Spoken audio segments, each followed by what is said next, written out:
उसी छोटे कदम की पलट आज क्या है, आज विश्व शौचालय दिवस है।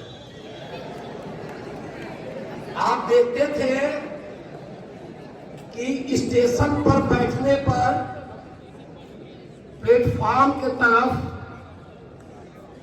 हम देख नहीं सकते थे, ऐसा है ना, इतनी गंदगी रहती थी।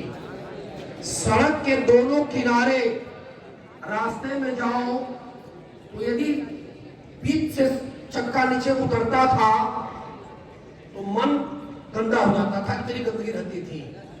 लेकिन छोटे छोटे कदमों को अपना करके इस तरह की साफ सफाई का माहौल हो गया, घर घर को शौचालय बन गया, शहर को शहर देहातों में भी हर घर शौचालय बन गया। कदम छोटा था लेकिन साफ सफाई की बयान इतनी अच्छी बही कि अधिकांश लोग गांव में भी इसका प्रयोग करने लगे।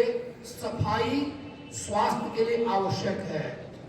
जहां एक तरफ शहर से बढ़कर गांव में सफाई का अभियान चला गया, वहीं दूसरे तरफ हमारे में से कुछ बच्चे अपने क्लास में अभी भी गंदगी फैला रहे हैं।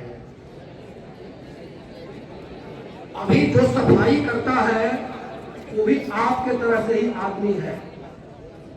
मुझको कल शिकायत मिली कि जो क्लास में डस्टबिन रखी है उस डस्टबिन में बच्चे टिफिन के बाद जूठा डाल देते हैं, हाथ धो लेते हैं। कमरे में जब डस्टबिन रखवाई गई है, मॉनिटर की जिम्मेदारी है कि डस्टबिन साफ न हो तो आप रिपोर्ट करिए, और डस्टबिन साफ है तो उसको जितना भी कागज आपके रोज डेली काम में निकलता है, रैपर हो, वेस्टेज पेपर हो, सबको डस्टबिन में ही डालिए। क्योंकि डस्टबिन में डालेंगे तो आपका कमरा साफ सुथरा रहेगा। जब कमरा साफ सुथरा रहेगा तो आपके मन में एक अच्छी भावना रहेगी, पॉजिटिव एनर्जी रहेगी, जिससे आपका पठन पाठन बढ़िया रहेगा। इसलिए ध्यान दें, मॉनिटर्स ध्यान देंगे, किसी भी क्लास में गंदगी न फैलाई जाए। गंदगी जिसे चप्पल जूता से आती है उसकी सफाई हर तीसरे दिन कमरे की होती है, लेकिन कागज पत्थर जो भी है या पेन है, रिफिल है, उसको उसी में डालें ताकि साफ सफाई बढ़िया से हो पाए। इस बीच में कुछ बच्चों ने उद्दंडता किया था। 2 दिन में 13 बच्चे निष्क्रिय किए जा चुके हैं, परसों कल में।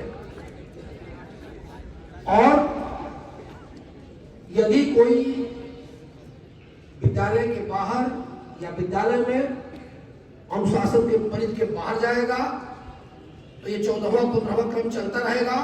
परीक्षा से वंचित होने में देर नहीं लगेगी। सारी सुविधाएं दी जाएंगी, सारी व्यवस्था की जाएगी, छात्र हित में हर कदम उठाया जाएगा। लेकिन इस बात का ध्यान देना है कि अनुशासन के दायरे में ही रहना है। इस बात का ध्यान रखें। अभी एक मासिक टेस्ट सब लोगों का हो चुका है। पंचांग में जो व्यवस्था दी गई है उसके अनुसार नवंबर के लास्ट में एक मासिक टेस्ट जो एमसीक्यू होगा और दिसंबर में एक डिस्क्रिप्टिव होगा। लेकिन समय को देखते हुए, क्योंकि टेस्ट में 3 दिन का समय कम से कम लग जाता है, इसलिए समय को देखते हुए एमसीक्यू और डिस्क्रिप्टिव दोनों को एक करके दिसंबर के मिड में ही मासिक टेस्ट होगा। और बच्चों के लिए राहत की बात यह रहेगी कि दोनों में, एक पहले जो टेस्ट हुआ है और एक टेस्ट जो होगा, दोनों में जो बेस्ट मार्क्स होगा उसी को मार्कशीट को जोड़ा जाएगा। 6th 7th 8th 9th 11th और 10th 12th के प्रोजेक्ट के नंबर को भी उसी से दिया जाएगा। तो जो बेस्ट 1 होगा वो जोड़ा जाएगा, जो खराब होगा उसको छोड़ दिया जाएगा। कुछ बच्चे अनुपस्थित भी थे, उन बच्चों को अवसर मिल जाएगा कि इसमें यदि भाग ले लेंगे तो उनका बेस्ट 1 एक सेकंड हो जाएगा, तो उनका रिजल्ट इम्प्रूव हो जाएगा।